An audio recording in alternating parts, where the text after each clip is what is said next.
بسم اللہ الرحمن الرحیم۔ السلام علیکم ورحمۃ اللہ وبرکاتہ۔ ناظرین کرام، پھر سے حاضر ہیں آپ کی خدمت میں ایک نئی کہانی کے ساتھ۔ آج کی کہانی کا عنوان ہے سب سے پہلا قاتل اور مقتول کون۔ روئے زمین پر سب سے پہلا قاتل قابیل اور سب سے پہلا مقتول حابیل ہے۔ قابیل اور حابیل یہ دونوں حضرت آدم علیہ السلام کے فرزند ہیں۔ ان دونوں کا واقعہ کچھ یوں بیان کیا جاتا ہے کہ حضرت حوا کے ہر حمل میں ایک لڑکا اور ایک لڑکی پیدا ہوا کرتی، اور ایک حمل کے لڑکے کا دوسرے حمل کی لڑکی سے نکاح کیا جاتا۔ اس دستور کے مطابق حضرت آدم علیہ السلام نے قابیل کا نکاح لیوزا سے، جو حابیل کے ساتھ پیدا ہوئی تھی، کرنا چاہا، مگر قابیل اس پر راضی نہ ہوا کیونکہ اکلیمہ زیادہ خوبصورت تھی، اس لیے وہ اس کا طلبگار ہوا۔ حضرت آدم علیہ السلام نے اس کو سمجھایا کہ اکلیمہ تیرے ساتھ پیدا ہوئی ہے، اس لیے وہ تیری بہن ہے، اس کے ساتھ تیرا نکاح نہیں ہو سکتا۔ مگر قابیل اپنی ضد پر اڑا رہا۔ بالآخر حضرت آدم علیہ السلام نے یہ حکم دیا کہ تم دونوں اپنی اپنی قربانیاں اللہ تعالیٰ کی بارگاہ میں پیش کرو۔ جس کی قربانی مقبول ہوئی وہی اکلیمہ کا حقدار ہوگا۔ اس زمانے میں قربانی کی مقبولیت کی یہ نشانی تھی کہ آسمان سے ایک آگ اتر کر اس کو کھا لیا کرتی تھی۔ چنانچہ قابیل نے گندم کی کچھ بالیاں اور حابیل نے ایک بکری قربانی کے لیے پیش کی۔ آسمانی آگ نے حابیل کی قربانی کو کھا لیا اور قابیل کی جو گندم کی بالیاں تھیں اس کو چھوڑ دیا۔ اس بات پر قابیل کے دل میں بغض اور حسد پیدا ہو گیا اور اس نے حابیل کو قتل کر دینے کی ٹھان لی اور حابیل سے کہہ دیا کہ میں تجھ کو قتل کر دوں گا۔ حابیل نے کہا کہ قربانی قبول کرنا اللہ کا کام ہے اور وہ متقی بندوں ہی کی قربانی کو قبول کرتا ہے۔ اگر تو متقی ہوتا تو ضرور تیری قربانی قبول ہوتی۔ ساتھ ہی حابیل نے یہ بھی کہہ دیا کہ اگر تو میرے قتل کے لیے ہاتھ بڑھائے گا تو میں تجھ پر اپنا ہاتھ نہیں اٹھاؤں گا، کیونکہ میں اللہ سے ڈرتا ہوں۔ میں یہ چاہتا ہوں کہ میرا اور تیرا گناہ دونوں ہی تیرے ہی پلے پڑیں اور تو جہنمی ہو جائے، کیونکہ بے انصافوں کی یہی سزا ہے۔ آخر قابیل نے اپنے بھائی حابیل کو قتل کر دیا۔ بوقت قتل حابیل کی عمر 20 سال کی تھی، اور قتل کا یہ حادثہ مکہ مکرمہ میں جبل سور کے پاس یا جبل حرا کی گھاٹی میں ہوا، اور بعض کا قول یہ ہے کہ یہ بصرہ میں جس جگہ مسجد اعظم بنی ہوئی ہے، منگل کے دن یہ وہیں ہوا۔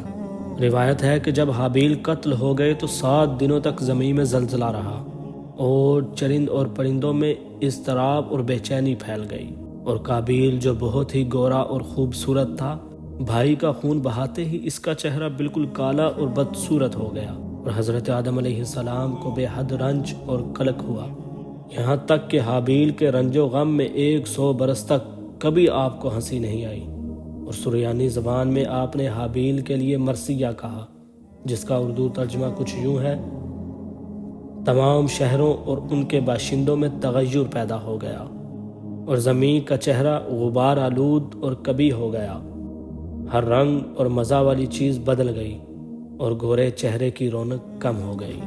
حضرت آدم علیہ السلام نے شدید غضبناک ہو کر قابیل کو اپنے دربار سے نکال دیا، اور وہ بد نصیب اکلیمہ کو ساتھ لے کر یمن کی سرزمین عدن میں چلا گیا۔ وہاں ابلیس اس کے پاس آ کر کہنے لگا کہ حابیل کی قربانی کو آگ نے اس لیے کھا لیا کہ وہ آگ کی پوجا کیا کرتا تھا، لہٰذا تو بھی آگ کا مندر بنا اور اس کی پوجا کیا کر۔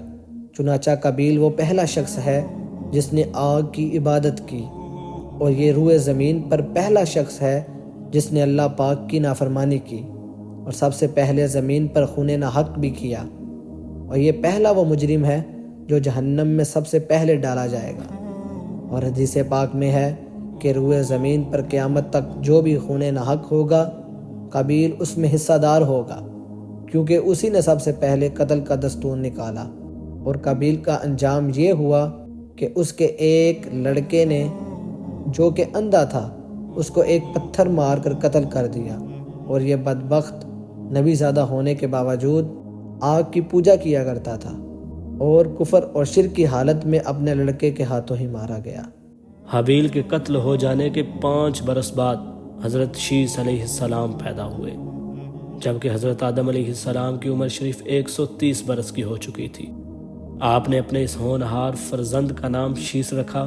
یہ سریانی زبان کا لفظ ہے اور عربی میں اس کا معنی ہبت اللہ یعنی اللہ کا عطیہ ہے۔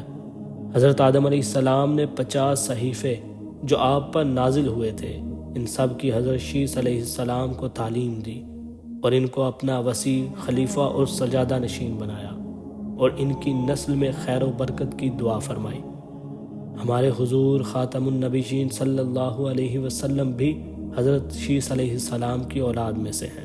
اس واقعہ کو اللہ تعالیٰ نے قرآن مجید میں اس طرح بیان فرمایا کہ جس کا ترجمہ یہ ہے، اور انہیں پڑھ کر سناؤ آدم کے 2 بیٹوں کی سچی خبر، جب دونوں نے ایک ایک نیاز پیش کی تو ایک کی قبول ہوئی اور دوسرے کی نا قبول ہوئی۔ بولا قسم ہے میں تجھے قتل کر دوں گا۔ کہا اللہ اسی سے قبول کرتا ہے جسے ڈر ہے، بے شک اگر تو اپنا ہاتھ مجھ پر بڑھائے گا کہ میں تجھے قتل کر دوں تو میں اپنا ہاتھ تجھ پر نہیں بڑھاؤں گا کہ تجھے قتل کروں۔ میں اللہ سے ڈرتا ہوں جو سارے جہان کا مالک ہے۔ میں تو یہ چاہتا ہوں کہ میرا اور تیرا گناہ دونوں ہی تیرے پلے پڑے تو تو جہنمی ہو جائے، اور بے انصافوں کی یہی سزا ہے۔ تو اس کے نفس نے اسے بھائی کے قتل کا چاؤ دلایا تو اسے قتل کر دیا، تو وہ نقصان اٹھاتا ہوا رہ گیا۔ درس ہدایت۔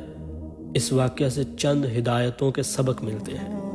نمبر 1، دنیا میں سب سے پہلا جو قتل اور خون ناحق ہوا وہ ایک عورت کے معاملے میں ہوا، لہٰذا کسی عورت کے فتنہ عشق میں مبتلا ہونے سے خدا کی پناہ مانگنی چاہیے۔ سبق نمبر 2، قابیل نے جذبہ حسد میں گرفتار ہو کر اپنے بھائی کو قتل کر دیا۔ اس سے معلوم ہوا کہ حسد انسان کی کتنی بری اور خطرناک قلبی بیماری ہے۔ اس سے معلوم ہوا کہ جو شخص کوئی برا طریقہ ایجاد کرے تو قیامت تک جتنے لوگ اس برے طریقے پر عمل کریں گے سب کے گناہ میں وہ برابر کا شریک اور حصہ دار بنے گا۔ نمبر 4، اس سے یہ بھی معلوم ہوا کہ نیکوں کی اولاد کا نیک ہونا کوئی ضروری نہیں ہے۔ نیکوں کی اولاد بری بھی ہو سکتی ہے، کیونکہ حضرت آدم علیہ السلام خدا کے مقدس نبی اور صفی اللہ ہیں، مگر ان کا بیٹا قابیل کتنا خراب ہوا وہ آپ سن چکے ہیں۔ ہمیشہ ہر شخص کو چاہیے کہ وہ اللہ تعالیٰ سے نیک اولاد کی دعائیں کرے۔